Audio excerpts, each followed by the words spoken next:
So let's move on to water. Take a couple sips of water.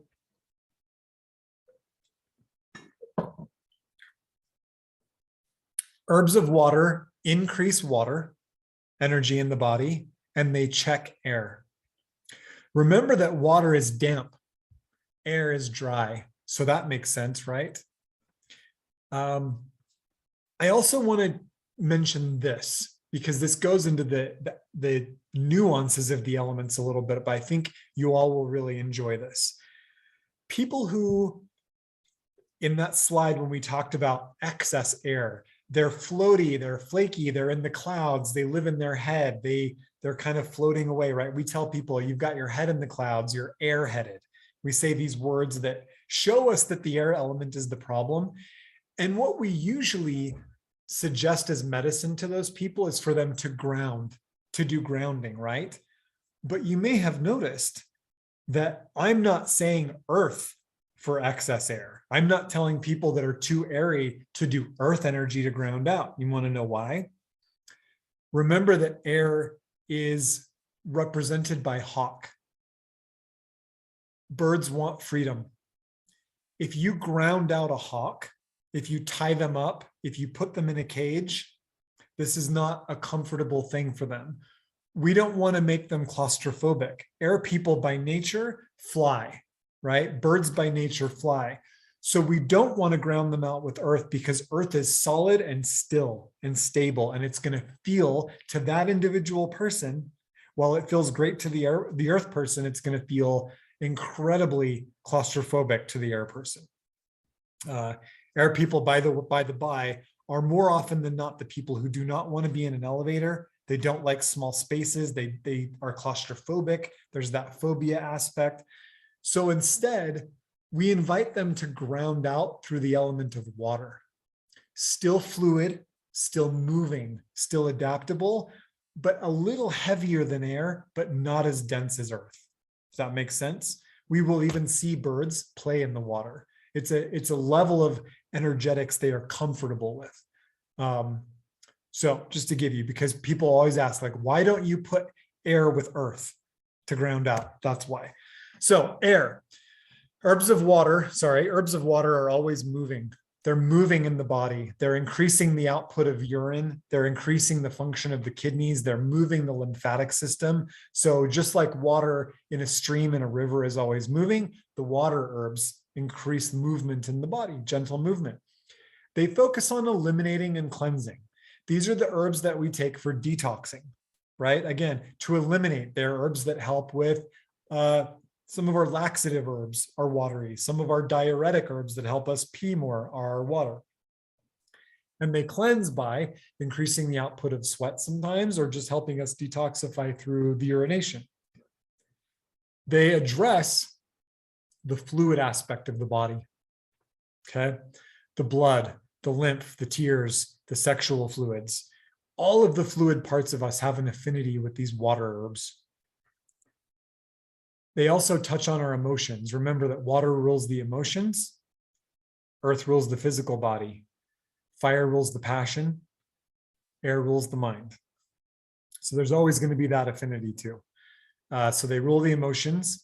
They are generally salty tasting. Think about water, right, in the ocean. They are demulcent, which is a word that we use in herbalism to talk about plants that have mucilage within them. So when you soak them in water, they get gooey, right? Aloe vera gel is demulcent. Comfrey leaf, demulcent. Plantain, demulcent. Marshmallow root, herbs that maybe some of you have encountered that when they get wet, this kind of gooey thing happens. That's mucilage. They have an affinity for the lymphatic and reproductive system, as I mentioned, often diuretic as well. And they, of course, have some dampness. There is a damp energy to them. They are not dry. They are not necessarily solid. There is a damp movement to them that we very much need in medicine sometimes. A few of those herbs, lemon balm. Lemon balm is fantastic as a water herb because it's not overly damp, but it brings up in enough water energy that helps us become more fluid, helps us get out of our heads and into our bodies, lifts the spirit, eases anxiety, again, checking excess air where we hold our anxiety, all of that.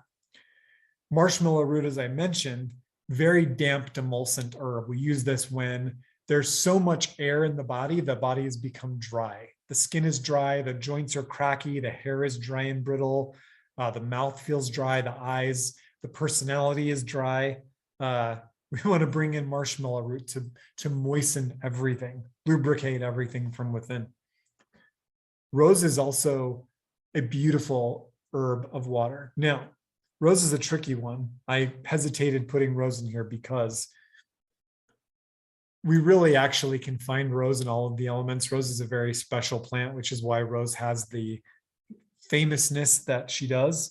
But I really appreciate rose as a water plant to help us ease the emotions. Again, remember that water people are able to flow their emotions effortlessly. They're emotional people. So when people are cut off from that, when they're too airy, they're too in their head, they can't emote, or even the fire types too.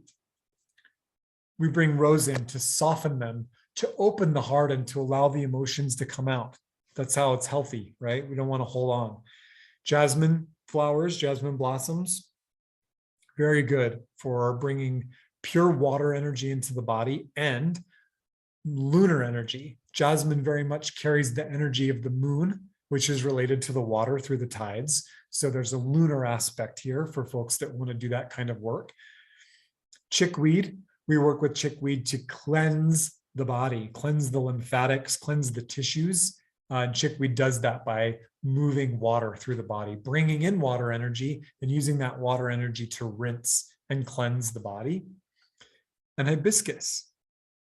Hibiscus also is a little earthy with the coldness of this particular plant. But for me, hibiscus has this very heart-opening, fluid, dynamic, beautifully soft, cool energy that I think perfectly represents what we want to bring into our body when we need help with water. Formats of water. Tea, obviously, right? When we drink herbs in the form of tea, we're bringing water literally into our body, which is always very helpful. Baths and soaks, making an herbal bath and soaking in that to embrace that water energy, allow yourself to float, allow the skin to be hydrated and to drink the herbs in through the skin, to move the toes and the fingers through the water, to experience that type of medicine, that type of adjustment. And a damp compress. So getting herbs wet, packing them on the skin and wrapping them up in order to allow the water in those herbs to carry the medicine down into the skin, into the fascia. States of water, things we can do every day to call more water energy into our life. Again, to increase water energy or to check too much air. Go swimming. Easy enough. Intentional bathing. So taking a bath that's got the candles and the music and the rose petals and all of that. Get in and dive into water energy. Hydration. Check your relationship with water. Do you drink enough water? How can you be more mindful about how much actual water you are putting into your body every day? Fluidity of movement. Taking a dance class, learning stretching, going and doing things that help you embrace your inner fish so that you can kind of have those fishy movements that are so graceful. They look weightless and anti-gravity, right? I should have also put on this list hydrosols. If y'all don't know, hydrosols are the water that's left over when they make essential oils, and they are fragrant and lovely, and you can just spray them all over yourself. A great counteraction to the dryness of too much air energy.